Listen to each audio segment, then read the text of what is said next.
Hola y Dios bendiga. Bienvenidos a Cristo Blog. Hoy vamos a tratar este tema, que no lo habíamos tratado antes. Vamos a hablar sobre el libro y el juicio.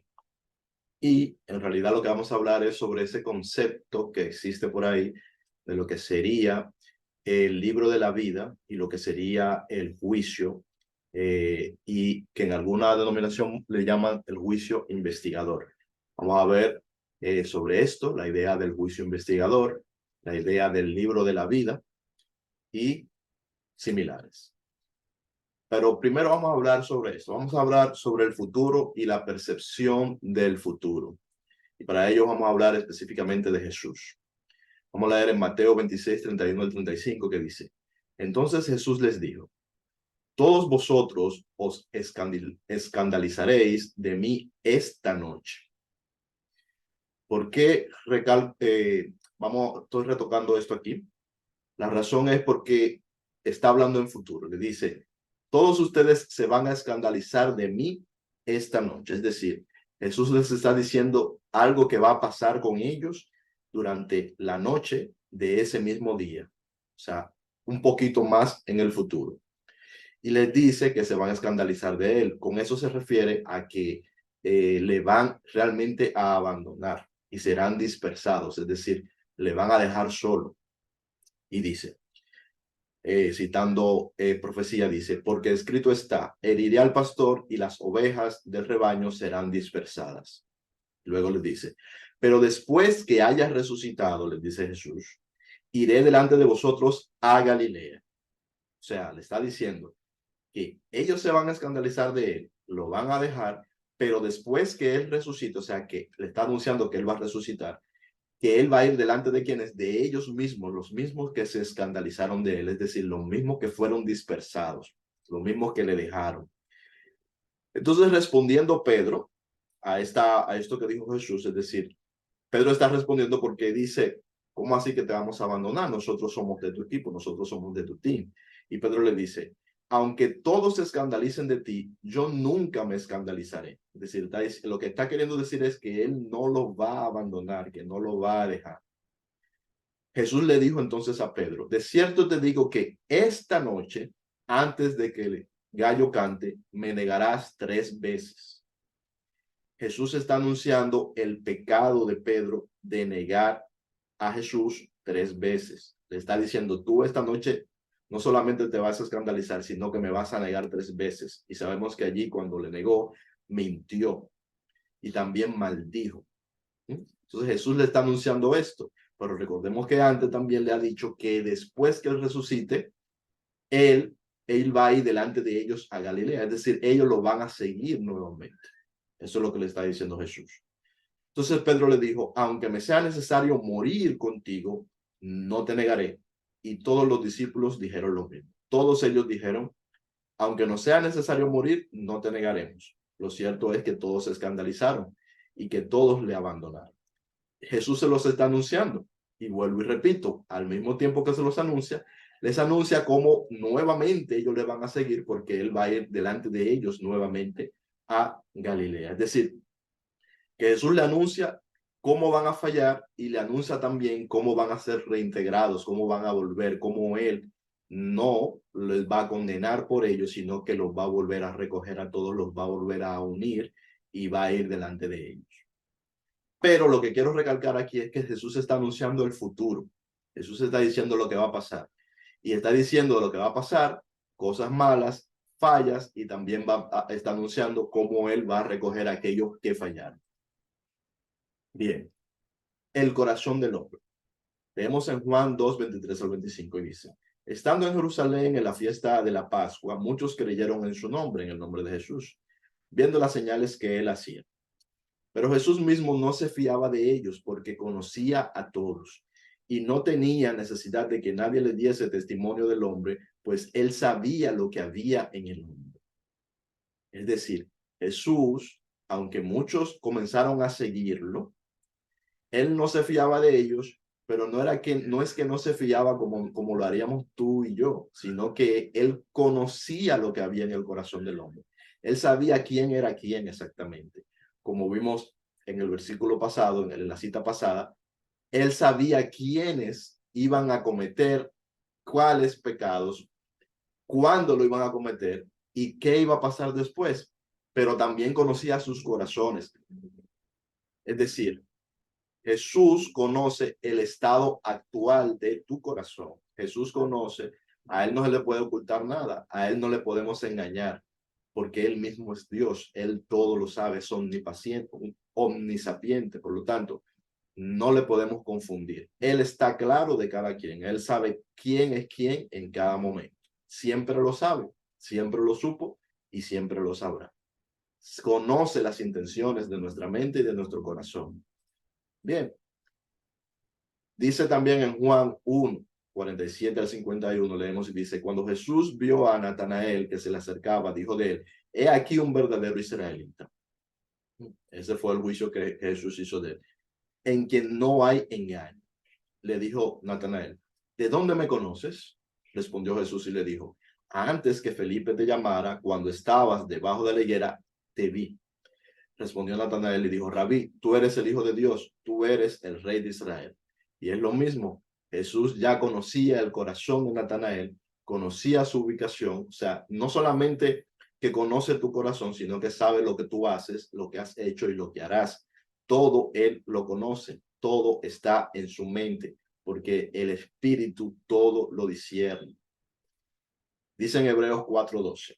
Porque la palabra de Dios es viva y eficaz y más cortante que toda espada de dos filos y penetra hasta partir el alma y el espíritu, las coyunturas y los tuétanos y discierne los pensamientos y las intenciones del corazón. O sea, habla aquí de la palabra de Dios, está hablando de quien él, aquel que es la palabra, aquel que es el verbo, está hablando también de Cristo.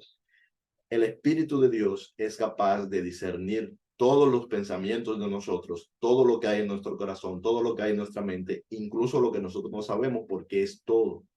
Nosotros mismos no nos conocemos al 100%, pero Jesús sí nos conoce.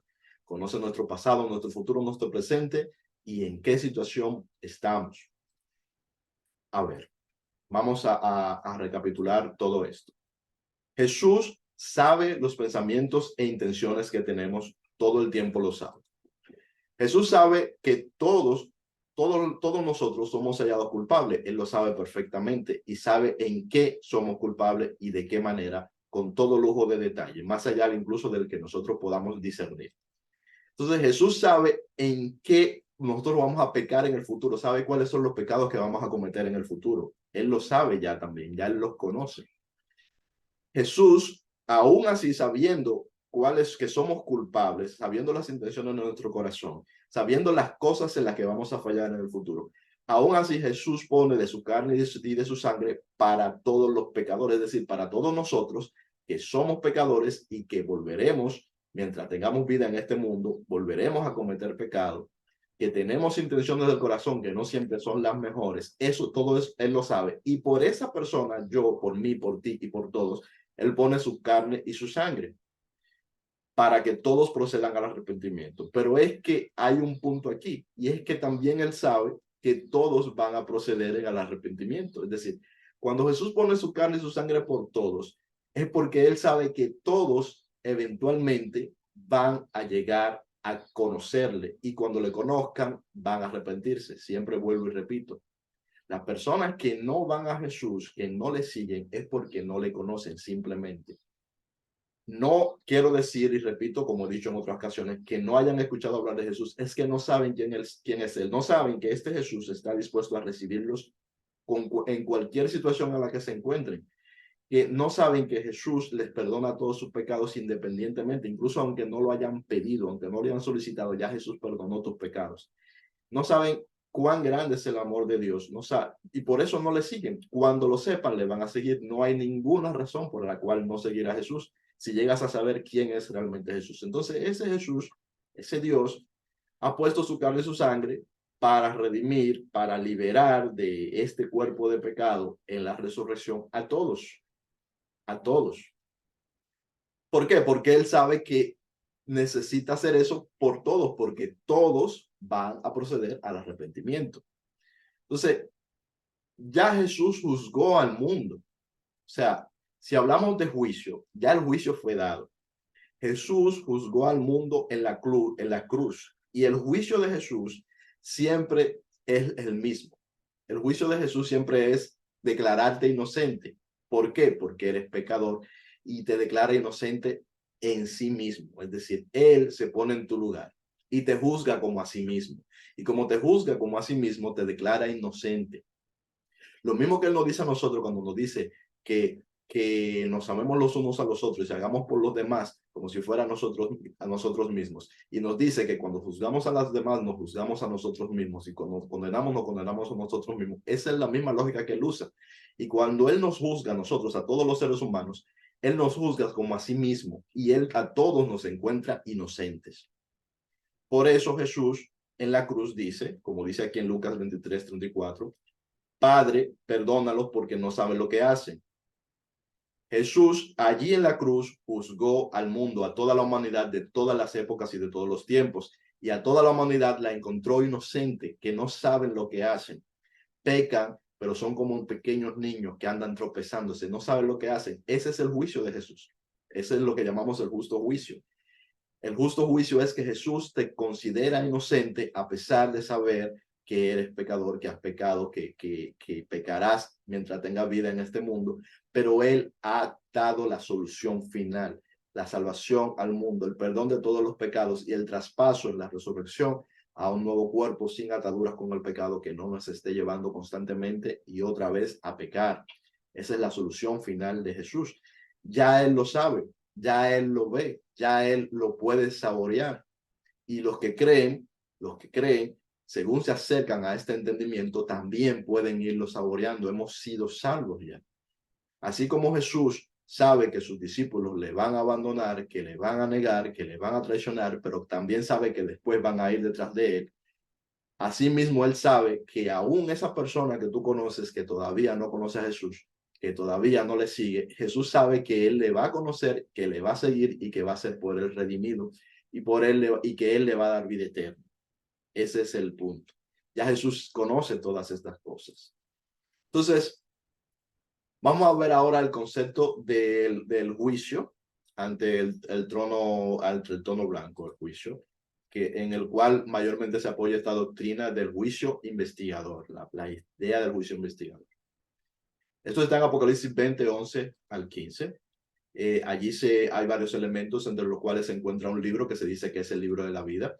Se encuentra uno que está sentado en un trono, ¿verdad? Que sería el que juzgaría. Y en el libro que es abierto, son traídos los libros, y en el libro que es abierto, según la visión, se encuentran las personas que unos van a ser echados en el lago de fuego y otros van a ir para la vida, ¿verdad? Bueno, la pregunta es, ¿para qué necesita Dios un libro? Esta idea, señores, es algo simbólico. Todo esto es un simbolismo. Y yo entiendo que son de cosas que ya sucedieron. Como acabo de decir, el juicio se dio allí en la cruz. Ya el juicio sucedió en la cruz. El juicio es que Jesús juzgó. Entonces, ¿cuántos libros necesita Jesús para juzgar? Si Jesús conoce todos los corazones, todos los pensamientos, conoce el pasado, el presente y el futuro. Dios no necesita libros. Los libros son una invención del humano, del ser humano, de nosotros, debido a nuestras limitaciones. Nosotros tenemos grandes limitaciones de saber, de conocer en este mundo. Dice Jesús y dice Pablo también que nosotros llegaremos a conocerle. Jesús dice que Él nos tomará para que donde Él está, nosotros también estemos. Dice, os tomaré a mí mismo. Ese es el concepto que usa Pablo para luego decir que nosotros le conoceremos como Él nos ha conocido. Me parece que también lo usa Juan y también usa Pedro, conceptos similares. Lo que pasa es que sí llegaremos a conocerle, pero en este momento no conocemos la plenitud de las cosas y por eso nosotros utilizamos libros, porque somos un poquito tontos. No tenemos la capacidad, digo tontos en el sentido de falta de conocimiento. Somos ignorantes, es la palabra correcta, no es ignorantes. Ignoramos casi todo. Y aún de lo que supuestamente conocemos lo olvidamos y por eso nosotros utilizamos libros, cosas hechas por nuestras manos. Dios no necesita esto. Por lo tanto, esto es una imagen para ilustrar antropomorfizando esta idea del conocimiento pleno de Dios al conocimiento que nosotros podemos obtener cuando grabamos y ponemos las cosas en libros. porque Dios evidentemente no necesita un libro, Jesús no necesita un libro. A lo sumo una computadora tampoco necesitaría una computadora porque ya él todo lo conoce. Él sabe todo, conoce todo. Por lo tanto, este concepto no tiene sentido literal, mas sí tiene sentido en la idea de transmitir el mensaje de que todo está computado, de que todo se sabe, no hay nada oculto. Dios conoce todas las cosas, así como si todo se estuviera escribiendo en un libro. No es que exista ese libro, sino que Dios todo lo conoce. Así que esto es una imagen simbólica. Lo otro es los tronos. Cuando se habla de trono, también es un símbolo, porque como nosotros en el mundo utilizamos tronos, se está hablando de la autoridad de Jesús. Jesús tiene la autoridad. No es que Jesús tiene allí un trono y se sienta en ese trono. Es un símbolo de la autoridad que tiene Jesús. Nosotros nunca vimos a Jesús que se sentara en un trono cuando estuvo aquí en el mundo, que se pusiera en ese tipo de posiciones. Claro, él utilizaba las cosas que estaban a mano, las sillas, que una piedra, que allí donde pudiera ponerse. Pero Dios no construye tronos. Los tronos los construimos nosotros, los seres humanos, y en este mundo. Entonces, el otro punto es la cuestión del lago de fuego. Nosotros hemos aprendido que hay personas que van al lago de fuego, pero el lago de fuego no es más que ese lugar donde se purifica aquello que todavía está lleno de lo que no sirve, es decir, de la escoria, de lo inmundo. Se purifica para sacar de allí el oro puro, para sacar allí del oro purísimo, que es lo que nos da Jesús, ese oro purísimo. O sea, el lago de fuego lo que simboliza es esto: personas que todavía no han aceptado a Cristo, no han decidido seguir a Cristo para que Él los salve, que van a seguir pasando por la vida, por la condenación, que es no estar, no seguirle, no conocerle. Esa es la condenación, lo cual lo dice claro, que no conocerle es la condenación, con no conocer a Cristo, porque como les digo, todo el que le conoce, le sigue. Entonces, no seguir a Cristo, esa es en sí la condenación. Entonces, el lago de fuego es eso, no seguir a Cristo. Y en ese no seguir a Cristo, las personas van a seguir siendo probadas y purificadas hasta el punto que lleguen a conocerle. Y cuando lleguen a conocerle es cuando han sido purificados, es cuando salen de ese lago de fuego, que es un simbolismo de este proceso por el que todos pasamos, pero por el cual otros pasarán también en la resurrección, porque Jesucristo nos resucita a todos, a los que creyeron y a los que no creyeron. Jesús nos resucita por igual. ¿Por qué? Porque Él es así. Él es la resurrección y la vida. Y Jesús no va a dejar a nadie que permanezca en la tumba para siempre. ¿Por qué? Porque Él es bueno. Y Él quiere que vivamos y darnos la oportunidad de proceder al arrepentimiento. Aún aquellos que en esta vida no lo han hecho, van a tener su oportunidad de proceder al arrepentimiento, de conocer a Jesús. Pero Jesús siempre le va a la vida, porque Jesús no es mezquino para darle vida solamente a aquellos que ya le siguen, sino que le da vida, le da la resurrección, me refiero a todos, y la vida que es Él mismo, se las ofrece hasta que ellos terminan por darse cuenta de que realmente la vida está en Él para conocerle. Cuando le conocen, le siguen, como he explicado muchas veces. Entonces, este juicio investigador, la idea de un juicio investigador no tiene sentido. Sí hay un juicio, pero no es investigador, porque no es como que Jesús tenga ahora que hacer una investigación para saber cuál es tu vida. No es como que Jesús ahora tenga que hacer una investigación para saber cuáles son las cosas que tú hiciste y cuáles son las que no hiciste. Más bien, el juicio de Jesús no es investigador. El juicio de Jesús es que ya Él sabe que tú eres culpable y te declara inocente. En eso consiste el juicio de Jesús. Él nos dice que no nos juzguemos, no nos condenemos unos a otros, para que podamos entrar justamente en esta salvación que ya Él nos ofreció. A veces somos nosotros mismos los que nos estamos sacando de esta salvación, nosotros mismos nos estamos extrayendo de esta salvación porque estamos condenando a otro, y cuando condenamos a otro, nosotros nos declaramos condenados. Es así. Cuando nosotros juzgamos y condenamos a otros, nosotros nos estamos declarando nosotros mismos como los condenados. Nosotros nos estamos condenados, es decir, no estamos queriendo ir a la vida, no estamos queriendo ir a Cristo, porque ese es el mensaje de Cristo. Pero cuando lo hemos hecho, cuando lo hemos aceptado, aunque tengamos falla, cuando decidimos que queremos que Jesús nos libre de esta condición de pecado, de esta condición incluso de eso, del querer juzgar y condenar a los demás, Él lo va a hacer, porque Él hemos conocido hasta cierto punto, no que lo hemos conocido completamente, sino que lo hemos conocido hasta cierto punto, y Él es presto para darnos su vida, la vida eterna. A todos. Entonces, el juicio. Vamos a leer dónde que se da el juicio. Ya yo lo dije, pero vamos a leerlo aquí en Juan 12, 27 al 32. Dice, ahora está turbada mi alma, dice Jesús. ¿Y qué diré? Padre, sálvame de esta hora, mas para esto he llegado a esta hora. Padre, glorifica tu nombre. Entonces, vino una voz del cielo que decía, lo he glorificado y lo glorificaré otra vez. Y la multitud que estaba allí, que había oído la voz, decía que había sido un trueno. Otro decía, un ángel le ha hablado. Esta voz vino y dijo esto. Ahora, lo primero que aquí que Jesús aclara es que esta voz no vino por causa de él mismo, sino que vino para que ellos crean, porque Jesús mismo es Dios y en él mismo habita el Espíritu de Dios. Entonces dice Jesús, respondió Jesús y dijo, no ha venido esta voz por causa mía, sino por causa de vosotros. Es decir, es para que ustedes crean, no porque esta voz tenga que dar un testimonio necesariamente de mí, a mí, sino que es a ustedes, porque esta voz es la voz de Dios. Yo mismo soy Dios, yo y Dios uno somos, yo soy el mismo. Por eso él dice, tú quieres ver al Padre, ¿cómo que no has visto al Padre? Si me has visto a mí, has visto al Padre, porque es el mismo. Ahora, esta voz viene para que crean, porque efectivamente Jesús está localizado, es decir, no está en no es una manifestación omnipresente de Dios, sino que es una manifestación localizada.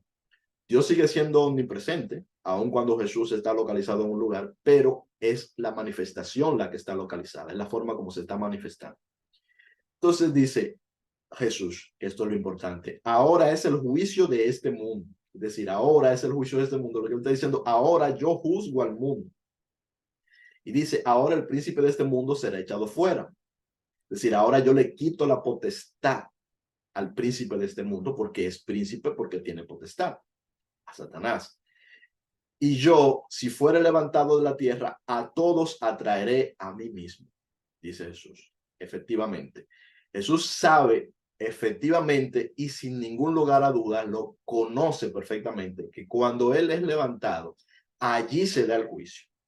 Y que aunque nosotros todavía no hemos manifestado que hayamos sido puestos en el cuerpo de Cristo, es decir, que hayamos sido transmutados a este nuevo cuerpo para ser liberados no solamente del pecado, sino libres también de la carne, es decir, de las riendas, de las cárceles del pecado en la carne, aunque ya fuimos liberados en el Espíritu cuando lo hemos creído, en nuestro ser, en nuestra alma.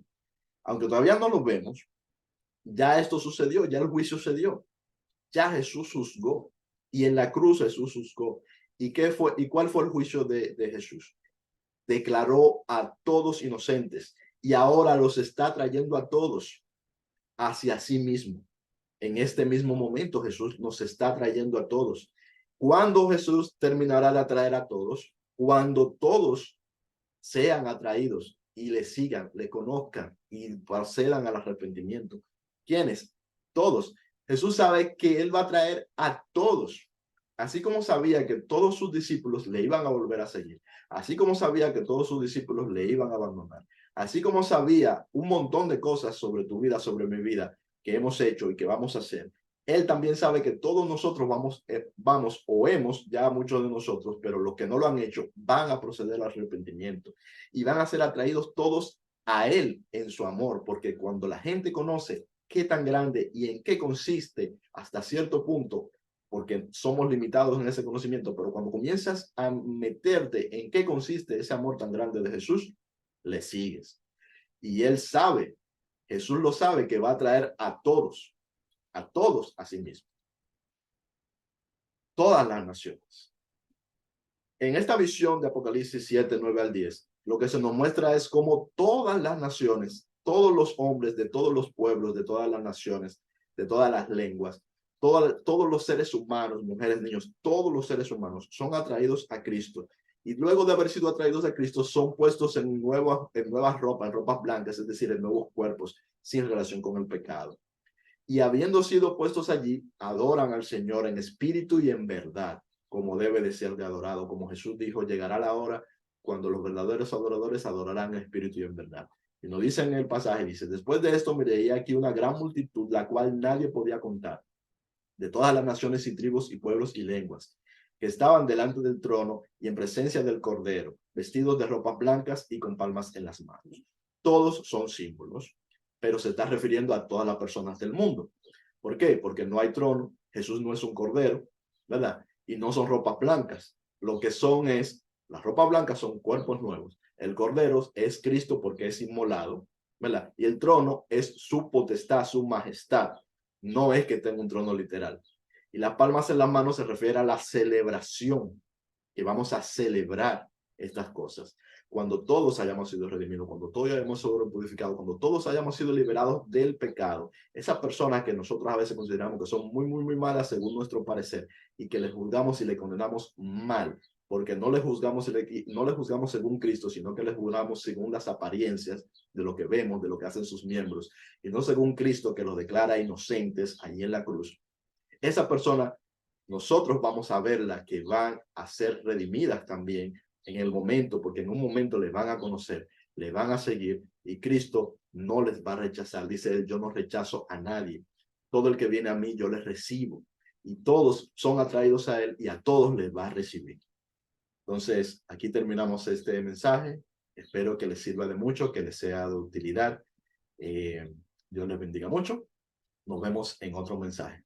Chao. Suscríbete y si quieres puedes dar like y si quieres también puedes compartirlo con alguien que crea que le pueda ser útil este tipo de mensaje. Nos vemos.